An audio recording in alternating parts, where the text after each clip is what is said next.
Our first contestant coming to the stage tonight with AtlantaJobZone.com funniest office worker is Miss Sonia Smith. Give her a round of applause, everybody.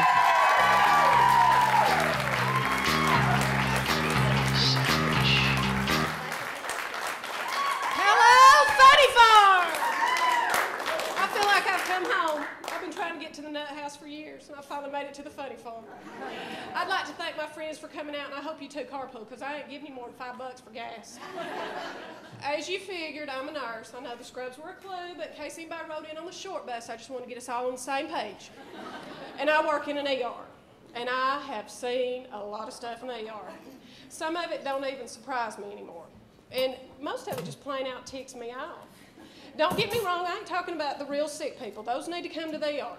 I'm talking about the people that make it a hobby. It's like it's a sport of some kind. I don't know if they sit at home and they say, come on kids, let's load up. Bonanza's a rerun. Let's run on down to the ER and get Papa's gout checked out. I don't know what it is, but they'll come running, flying into the ER. It's a Chevette, and it's got everybody in the family in it. And Mama always wadded up in the front seat. And they come out there and they say, help her, help her. And I say, what's wrong? We think she's broke her hip. And I said, well, okay. And they said, are you going to get her out of the car? And I said, well, how'd you get her in? It wasn't easy. There's 7 of them. I didn't do that. And I said, 7 people standing there. That's more than we have on a shift. But they expect me to get Mama out of the car. So I say, okay. So we proceed to get Mama out of the car. Well, she's about 88, field dress is about 280, and hadn't bathed in a month, and don't know her name. But nonetheless, we drag her on out, and they say, don't hurt her. And I'm thinking, you wadded her up and stuck her in a Chevette with a broke hip. She's hurt, and I didn't do it. And another thing that ticks me off is people come to the ER, and they try to tell me how to do my job. And I went to school for a long time to be a nurse. And it takes me about 5 minutes to size you up. It's how sick you are, how aggravating you are, how aggravating your family might be, and how bad you smell. And that right there will determine where I place you in the ER setting. So if you find yourself sitting down way far away from the nurse's station, you might want to check your hygiene habits. Yeah, might not be quite as fresh as you thought you was. But we see all sorts of things, and people have different opinions about what an emergency is. And I'm here to tell you, menstrual cramps, they're not an emergency. Giving birth to a baby on the ER dock, now that is an emergency. But like I said, we see all sorts of things, and we just kind of try to take it on in and deal with it. But we don't have a lot of time. We have to do things on the run. We don't get time to eat. So if your nurse comes to your room with a Big Mac and an enema, the enema is yours. Do not even think about touching my Big Mac, because I will hurt you. Food is not safe in an ER break room. You can label it, look, I've got deadly diseases, and people will eat it. A $20 bill will lay on that table for 2 months, but a donut is gone, just like that. But I've seen a lot of stuff, and we have regulars. You know, like people at a bar, they come in, you're like, there he is. What is it tonight, Donnie? You going to detox?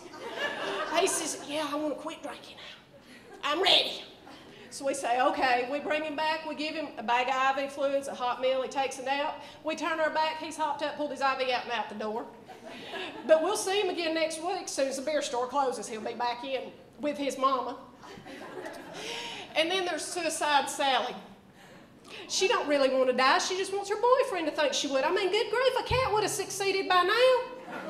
I mean, she's been trying this for 15 years. Get it right. And then people, this is another favorite. They come screaming into the ER, and they're all in all sorts of shapes. And I say, well, why didn't you call an ambulance? We could get here faster than they could. Have you ever rode in an ambulance? They got lights and horns, and them bad boys fly. Let me tell you, I've been slung all over the back of one of them, and it ain't pretty. But the next time you find yourself sitting in an ER and you're really sick, don't be mad at us, because we're just trying to do our job. It's all these nonsense people that think they ain't got nothing better to do to come to an ER. I mean, what happened? There's movies, there's bars, there's comedy clubs, for God's sakes. Get alive! Don't come to the ER for fun. I mean, if they didn't pay me to be there, I wouldn't be there.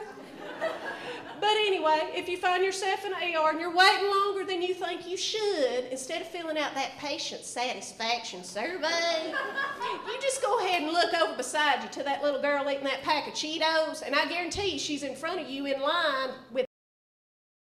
Have y'all ever seen Cheetos coming back up? It ain't pretty. And don't tell me you're sick and then say, "Can I have something to drink?"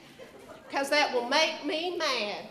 And the last thing you want to do is tick your ER nurse off. Because if you come in on a backboard, we didn't put you there, but we decide when you get off.